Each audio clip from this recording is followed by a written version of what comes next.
So I don't know if you've heard this stat, but it's absolutely crazy. In 2025, you are more likely to become a millionaire than you are to hit 12% body fat. Wild, right?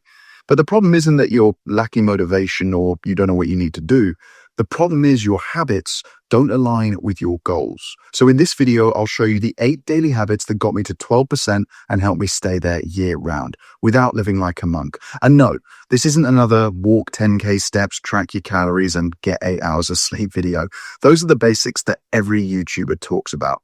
I'll be covering the tactical steps to help me drop 50 pounds in 4 months, which you can copy and put into action today. So full screen the video and let's lock in. Everyone loves to talk about the big fat loss habits, but nobody really talks about what happens when you're tired, hungry, low on energy, and your motivation to do any of that stuff is gone. And trust me, that's when the real work starts, because getting lean isn't just about knowing what to do. It's about what you do when you don't feel like doing any of it. That's when the small habits we're going to discuss today, the little things you can do on autopilot, make all the difference. So without further ado, habit number 1 is to auto-regulate your calories. Let me explain what I mean. So the mistake most guys make is they try to eat the exact same amount every single day. And that works until real life happens. You go out for dinner, there's a birthday, someone offers you a sneaky dessert, and suddenly you're way over your calories. So instead of beating myself up, avoiding my friends, and living like a monk, I started to auto-regulate. If I knew I had a big meal coming up later in the week, I'd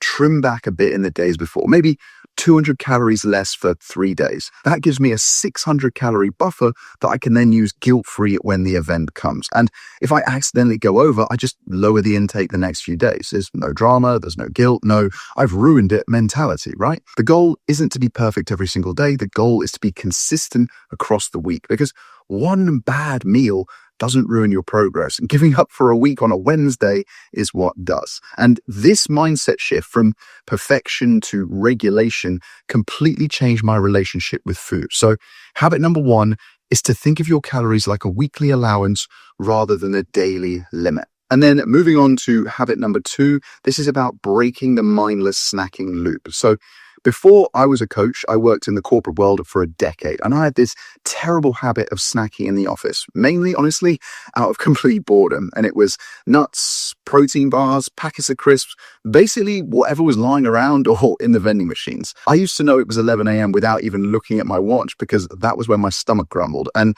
when I started tracking properly, I realized just how much this was all adding up. So I built a little system. Whenever I got the urge to snack, I'd drink a big glass of water and set a timer for 30 minutes. If I still wanted the snack after 30 minutes, fine, I'd have it. But you know what was interesting?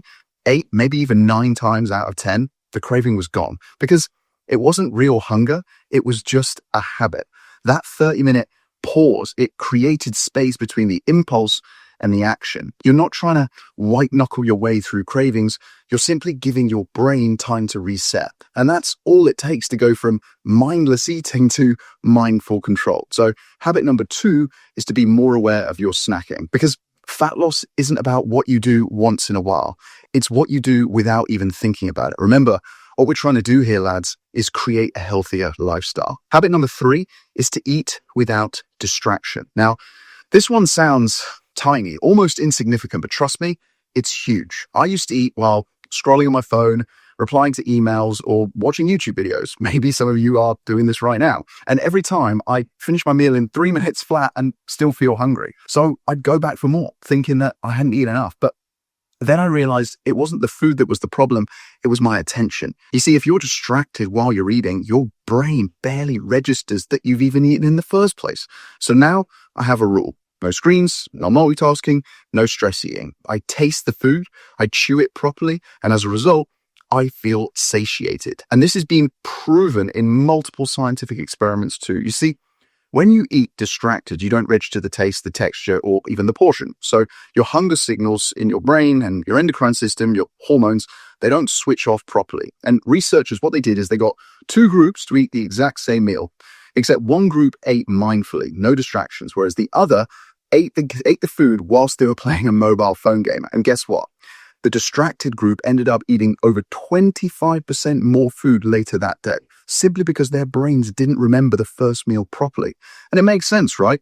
If your brain doesn't log what you've eaten, it's going to keep asking for food even when your body's fine. So yeah, it's simple, but don't underestimate it. Habit 3 is to fix how you eat, because if you do that, you'll need half as much willpower to control what you eat. And by the way, if you're already trying to put all of this together on your own but can't seem to stay consistent, that's exactly what I help guys like you fix. I'll handle the plan, the training, the nutrition, and most importantly, the accountability, so that you can focus on mastering the habits. And if you want help with that, there's going to be a link under this video that shows you exactly how my 180-day blueprint works. Anyway, moving on to habit 4. You want to keep water within arm's reach.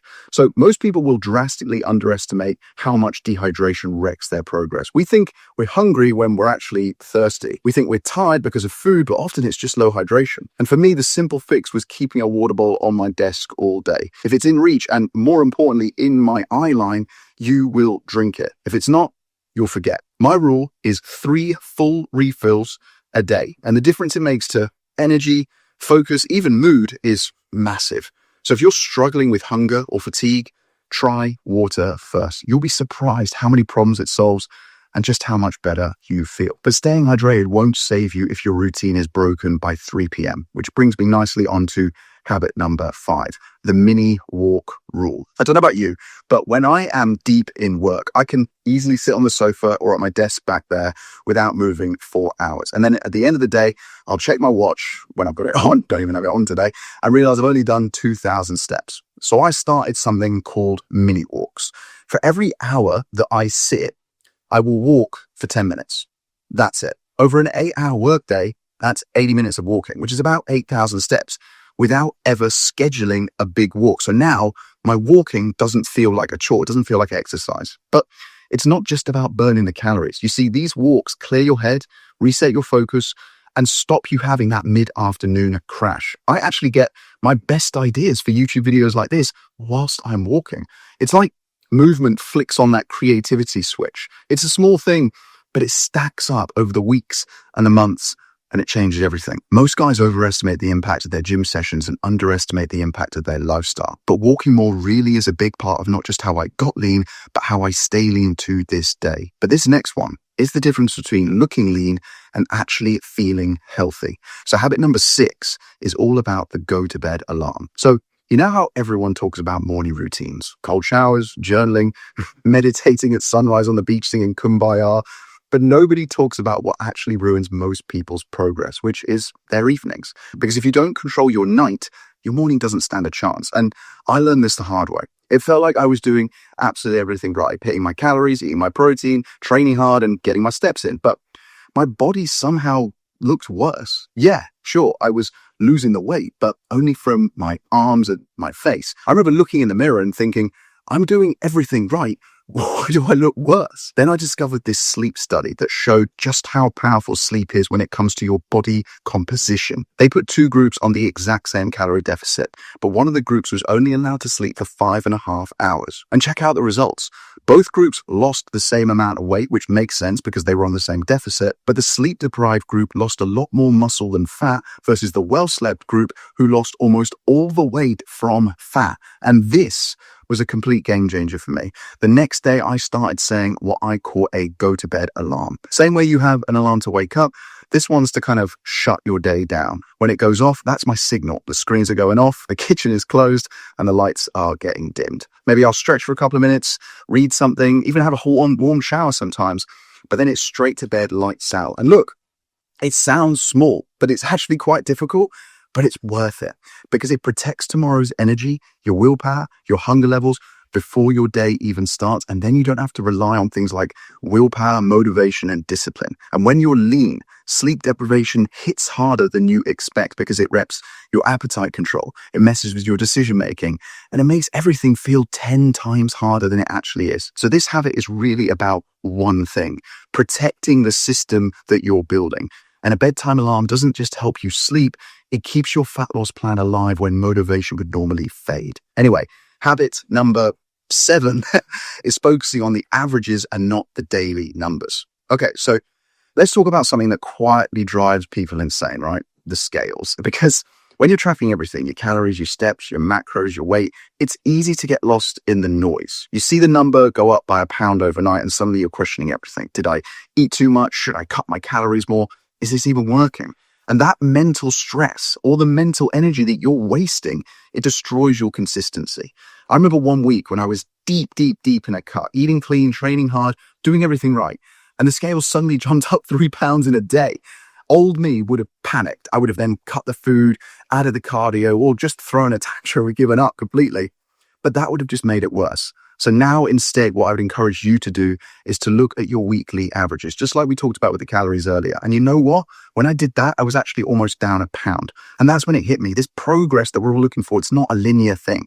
Water retention, digestion, glycogen, they all mask what's really happening. So now I tell my clients to track everything daily, but only care about the weekly averages, whether it's your weight, your calories, your steps, average them all out, because one bad day isn't going to ruin your progress any more than one good day makes you shredded. And this small mental shift, it does more than keep you sane. It actually keeps you in the game. It lets you zoom out and see the real trend instead of obsessing over some random noise.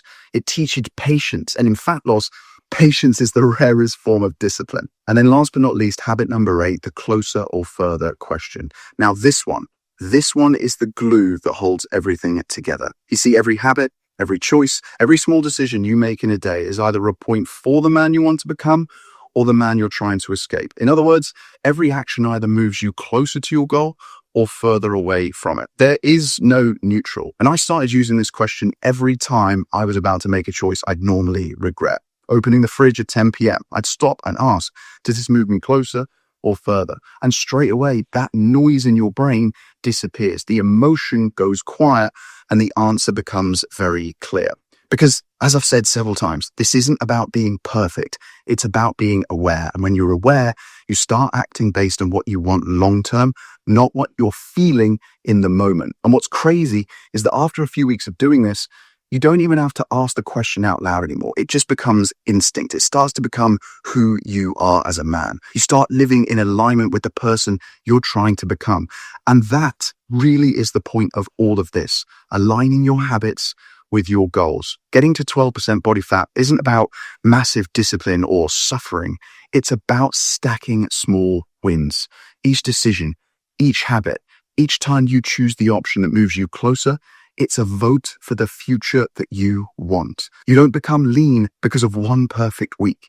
You become lean because you made 1,000 small decisions when nobody was watching. But listen, if there is one thing I've learned through all of this, it's that getting to 12% body fat doesn't change who you are. It reveals who you've been trying to become. These 8 habits aren't tricks. They're anchors. They keep you grounded when motivation disappears, when life gets chaotic, when your body starts fighting back. So you don't need to try all 8 at once. Pick 1 or pick 2 that fit your life, make them stick, and then build from there. Because the truth about real transformation is that it's not about intensity, it's about consistency. And if you've been trying to do this alone and you're tired of guessing, I built a 180-day blueprint designed to make you unrecognizable. I'll handle the workouts, the nutrition, and hold you accountable so that you can focus on mastering the habits. So if you're ready to take that next step, there's a link in the description where you can find out all the details about coaching. Thanks for watching, and remember, every small decision counts. Stack enough of them and you'll look back one day and realize that's how it all changed. I'll see you in the next video.